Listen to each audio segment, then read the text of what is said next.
গ্রামে হঠাৎ হেলিকপ্টারের আগমন। ভেতরে বসা এলাকারই ছেলে সৌদি প্রবাসী রাজু ফরাজি, সঙ্গে সৌদির এক নাগরিক। তাদের দেখতে উৎসুক জনতার ভিড়।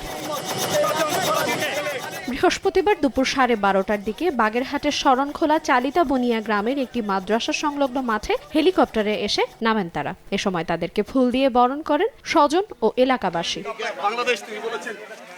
সাউথখালীতে নিজ গ্রামের বাড়িতে এসেছেন মোহাম্মদ রাজু ফরাজি নামের সৌদি প্রবাসী এই বাংলাদেশি। এ সময় গুড বাংলাদেশ বলে অনুভূতি প্রকাশ করে তার সঙ্গে আসা সৌদি নাগরিক আল সামারি সাদ্দাম জাহিদ। আমি বলছি যে দেখ, তোর আমার মা বাবা দেখতে চাই। ও বলছে না, তোর মা বাবা নেই। আমি কই না, তুই চল, আমি ঘর উঠেছি, দেখ তোর কাছ থেকে আমি পয়সা ইনকাম করে আমি একটা সুন্দর করে ঘর তুলছি। আমার এলাকার মানুষের তোকে দেখতে চাই যে তুই খুব ভালো লোক, তুই আমার সাথে চল। তখন আর আমি বলার পরে ও একদিনের ভিতরে বলে যায় তুই টিকিট নেই, আমি তোর সাথে যাবো। على طول وسوا انا 100 الحمد لله. انا كلام شوف فاميلي شوف بيت كله شوف دور بنغلاديش هو كلام اوكي ما في مشكله 100 راجو 100 ما شاء الله.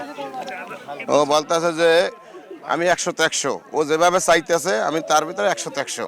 মানে ও আমার ফ্যামিলির খবর নাই, আমার ফ্যামিলি সব কিছু খোঁজ খবর জানে এবং আমার মা বাবার খবর নাই, এগুলো বলতেছে। ভালোবেসে তার আচরণে বিশ্বাস্ত হয়ে সে বাংলাদেশে তার বাড়ি ঘর, তার আত্মীয় স্বজন, বাংলাদেশের পরিবেশ দেখার জন্য এসেছে। কফিল এখানে আসবে, কখন আসবে না আসবে না এভাবে আসলে আমরা বিশ্বাস করি না।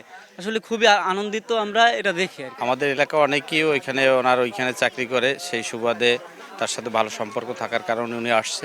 আমরা এলাকাবাসীর পক্ষ থেকেও ওনাকে আন্তরিকভাবে ধন্যবাদ জানার জন্য, ফুলের শুভেচ্ছা দেওয়ার জন্য এখানে উপস্থিত হয়েছি। সৌদি প্রবাসী রাজু ফরাজি সাউথখালী গ্রামের শাহজাহান ফরাজির ছেলে। তিনি 8 বছর আগে সৌদি আরবের দাম্মাম শহরের জুবাইলে যান।